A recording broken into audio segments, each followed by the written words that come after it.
جب اگلا سوال ہے، اگر شیخ عبد القادر جیلانی رحمۃ اللہ علیہ کو علم غیب تھا تو انہوں نے نبی صلی اللہ علیہ وآلہ وسلم کی ولادت کی تاریخ کیوں غلط لکھی، اور اس کا حوالہ کیا ہے کہ انہوں نے غلط لکھا ہے؟ یہ شیخ عبد القادر جیلانی نے اگر غلط لکھی ہے تو جو 11ویں کھا رہے ہیں پکا پکا کے، یہ ان سے پوچھنا چاہیے نا۔ ان کا تو دعویٰ ہے کہ شیخ عبد القادر جیلانی رحمہ اللہ تعالی المتوفی 561 ہجری، جو 6 صدی ہجری میں ایک بہت بڑے عالم دین تھے، وہ مطلب غیب جانتے تھے۔ اگر وہ غیب کا علم جانتے تھے تو اتنی بڑی غلطی ان سے ہو؟ یہ جناب ان کی جو مشہور کتاب ہے نا، غنیت الطالبین، جس کو بریلوی، دیوبندی، اہل حدیث تینوں ان کی کتاب مانتے ہیں، ٹھیک ہے جی۔ امام زابی نے بھی کہا کہ ان کی کتاب ہے، ان سے پہلے بھی ابن حجر اسقلانی نے اور احمد بریلوی صاحب نے، سب لوگوں نے لکھا ہے ان کی کتاب ہے۔ صرف ایک میرا خیال عبداللہ محدث دہلوی کا انکار ہے، باقی سب کا ثابت ہے، اور یہ چھاپ رہے ہیں، بریلوی چھاپ رہے ہیں، اہل حدیث بھی، دیوبند بھی چھاپ رہے ہیں۔ اس میں آپ عاشورہ والا چیپٹر نکالیں نا، اس میں لکھا ہے کہ نبی علیہ السلام 10 محرم والے دن پیدا ہوئے۔ جو ہمارے مسلمانوں کے بچے بچے کو پتا ہے کہ نبی علیہ السلام 12 ربیع الاول کو پیدا ہوئے، چلے 12 کی تاریخ پہ اگر کوئی اختلاف بھی کرے وہ اب ختم ہو گیا۔ میں نے تو دلائل النبوہ امام بیہقی کی کتاب میں 4 نمبر اثر ہے کہ محمد ابن اسحاق امام المغازی فرماتے ہیں کہ نبی علیہ السلام سوموار والے دن عام الفیل والے سال، جس سال ابرا کا لشکر تباہ کیا گیا تھا، 12 ربیع الاول کو پیدا ہوئے صبح سحری کے وقت۔ تو ربیع الاول پہ تو ویسے ہی اجماع ہے سنی شیعہ کا، ایون اصول الکافی میں بھی موجود ہے کہ نبی علیہ السلام 12 ربیع الاول کو پیدا ہوئے، جو شیعہ کی معتبر کتاب ہے۔ سنی شیعہ دونوں کی کتابیں مانتی ہیں کہ 12 ربیع الاول ہے۔ 12 پہ اگر اختلاف بھی ہے، کوئی 8 کہتا ہے، کوئی 9 کہتا ہے ربیع الاول ہی ہے۔ تو شیخ عبد القادر جیلانی کو یہ بنیادی بات نہیں پتا تھی؟ غنیت الطالبین میں لکھا ہوا ہے، شکر ہے لکھا ہوا ہے، اس لیے لکھا ہے تاکہ آپ کو پتہ چل جائے بزرگوں کو علم غیب کوئی نہیں تھا۔ اور اس لیول کی غلطی ہوئی کہ جو بچے بچے کو پتا ہے، ایڈی بڑی غلطی، 10 محرم لکھ دیا۔ چلو 10 ربیع الاول بھی لکھتے تو ہم کہتے ہیں وہ 10 میں ہٹ کے کچھ اور بن گیا۔ تو علم غیب کا مسئلہ بھی اللہ کے فضل سے کلیئر ہو گیا۔ زیادہ کلیئر کرنا ہے نا قرآن و حدیث کی روشنی میں تو مسئلہ 6A اور 6B دیکھ لیں، ویسے تو اتنا کافی کلیئر ہو گیا جی۔ اگلا سوال بھی اسی سے ریلیٹڈ ہے۔ امام غزالی رحمۃ اللہ علیہ نے سورج کو زمین سے 160 گنا بڑا کس بک میں لکھا ہے؟ انہوں نے احیاء العلوم میں میرا 130 لکھا ہے، کیمیاء سعادت میں تو میں نے خود نشان لگا کے رکھا ہوا ہے، JPG بھی ہم نے اگلے دن اپلوڈ کیا ہے۔ 160 گنا لکھا ہے کیمیاء سعادت میں انہوں نے، جو فارسی میں لکھی تھی، اردو ترجمہ بھی ہوا ہے۔ تو امام غزالی تو ان سے بھی پہلے ہیں، یہ 505 ہجری میں فوت ہوئے ہیں، اور شیخ عبد القادر جیلانی کی یہ خواہش تھی کہ امام غزالی میرے زمانے میں ہوتے تو میں ان کا شاگرد ہوتا، یہ ان سے بھی پہلے ہیں۔ صوفیاء کے امام ہیں، اور واقعی صحیح والے صوفی، خدا اورینٹڈ، بابا اورینٹڈ صوفی نہیں تھے وہ۔ ان کی کتابوں میں خدا کی ہی اورینٹیشن ملتی ہے، اسی کے گرد سب کچھ۔ احیاء العلوم پڑھیں، مکاشفۃ القروب، منہاج العابدین اور کیمیاء سعادت، ساری کتابوں آپ کو سینٹرڈ اراؤنڈ گاڈ ہیں۔ انہوں نے لکھا ہے 160 گنا بڑا ہے، اور ہمارے بچے کو بھی پتا ہے کہ سورج زمین سے 160 گنا بڑا نہیں، ٹھیک ہے جی، نہ جو ہے وہ 1,60,000 گنا بڑا ہے، بلکہ 13 لاکھ گنا بڑا ہے۔ اس کا مطلب ہے امام غزالی رحمۃ اللہ علیہ کو بھی علم غیب نہیں تھا، ورنہ اتنی بڑی سائنٹیفک غلطی وہ نہ کرتے۔ سر من لوڑ اور کتنا کریے تو انہوں منانے ہستے کہ غیب صرف اللہ کے پاس ہے۔ اللہ تعالیٰ اپنے بندوں میں سے جسے چاہتا ہے غیب کی خبر عطا فرماتا ہے، اور وہ بندے ہوتے ہیں صرف انبیاء۔ سورہ آل عمران کی آیت نمبر ہے 179، آل عمران 179، اعوذ باللہ من الشیطان الرجیم۔ بڑے سخت الفاظ ہیں، اس کے بعد کوئی شرم کرے گا بیان کرتے ہوئے علم غیب کسی اور کے لیے۔ اللہ تعالیٰ فرماتا ہے وَمَا كَانَ اللَّهُ لِيُطْلِعَكُمْ عَلَى الْغَيْبِ، اللہ کی شان نہیں کہ ہر بندے کو غیب بتا دے، وَلَٰكِنَّ اللَّهَ يَجْتَبِي مِن رُّسُلِهِ مَن يَشَاءُ، بلکہ اللہ صرف رسولوں کو اللہ کہتا ہے کہ میری توہین ہے کہ میں ہر بندے کو غیب بتاؤں، صرف رسولوں کو بتاؤں گا۔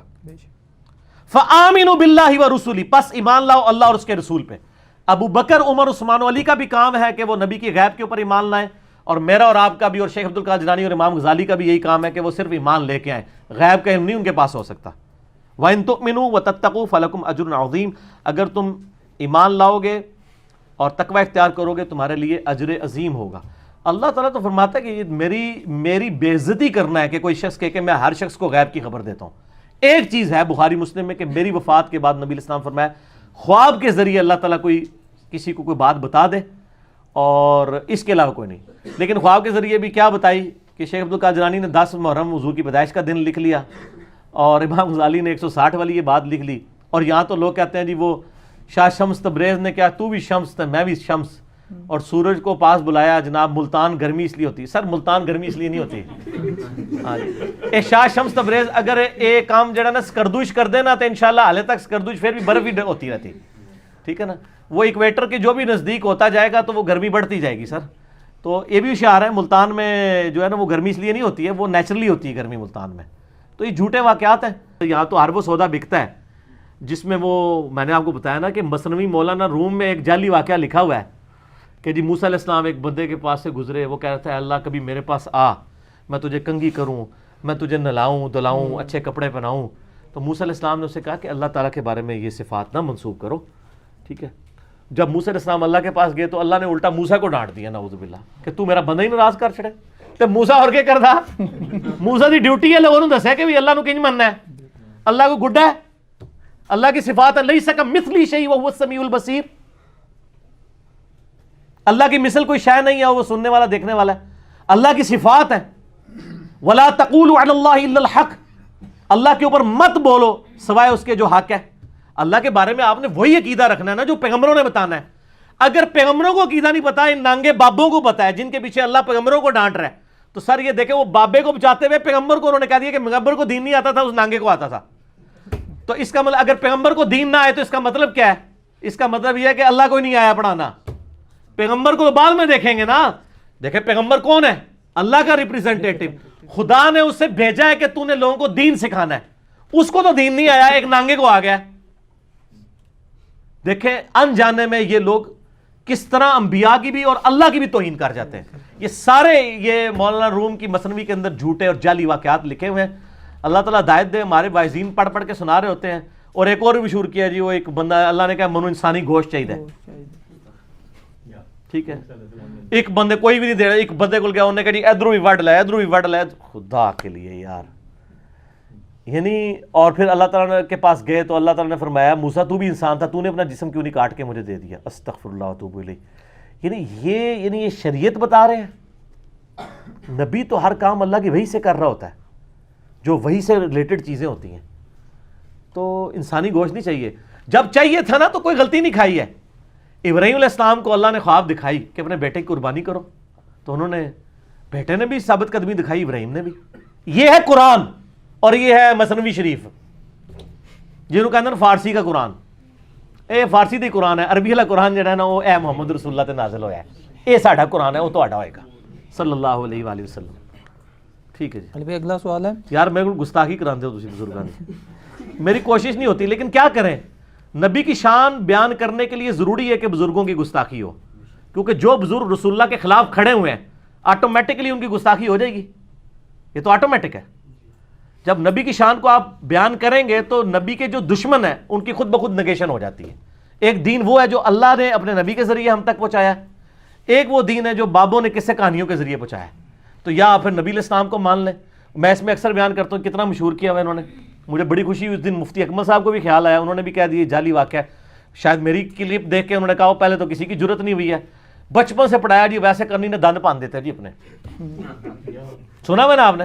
بڑا مشہور. اور لوگ 2 نفل پڑھتے ہیں ویسے کرنی کے، کہتے ہیں کیلا ان کے لیے نازل ہوا تھا. سر کیلے کا ذکر جو ہے نا، کیلے کا ذکر قرآن میں سورہ واقعہ کے اندر موجود ہے کہ کیلوں کے گچھے جنت میں ہوں گے. ویسے کرنی دے ابا جی پردادا جی حضرت بابا آدم تو بھی مطلب جڑا اس تو بھی پہلے جڑا ہے نا یہ کیلے موجود نے، اللہ نے جنت میں رکھے ہوئے.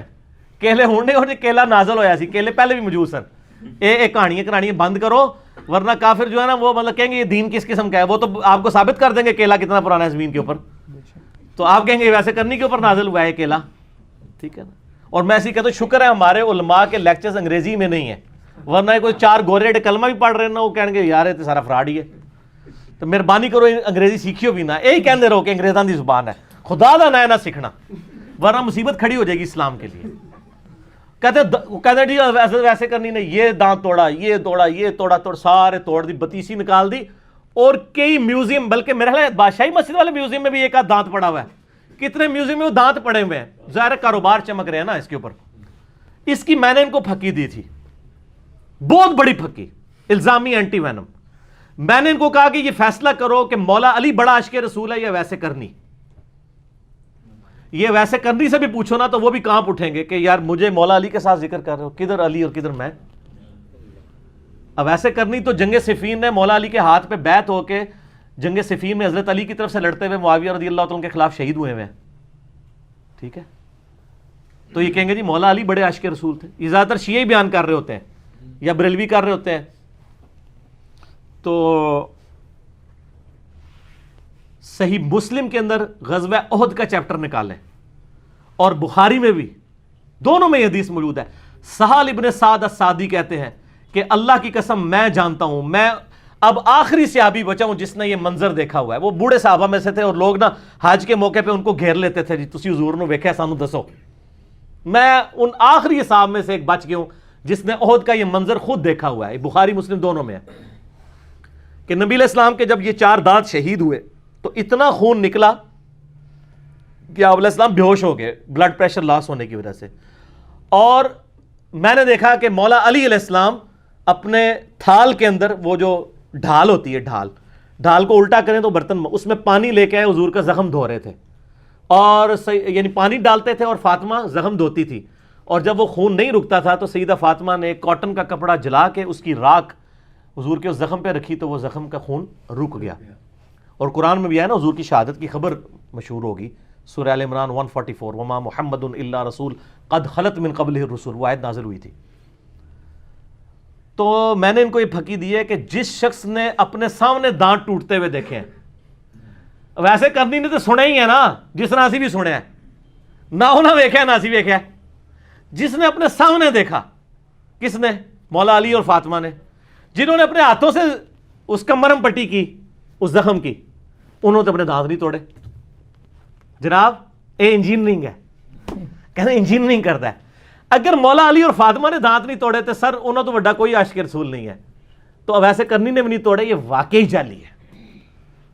تو یہ بس ٹنی ہے, یہ ٹنی سنی نہیں ہے, سنا کے سننی, ٹنی اسی پڑھ پڑھا کے سننی.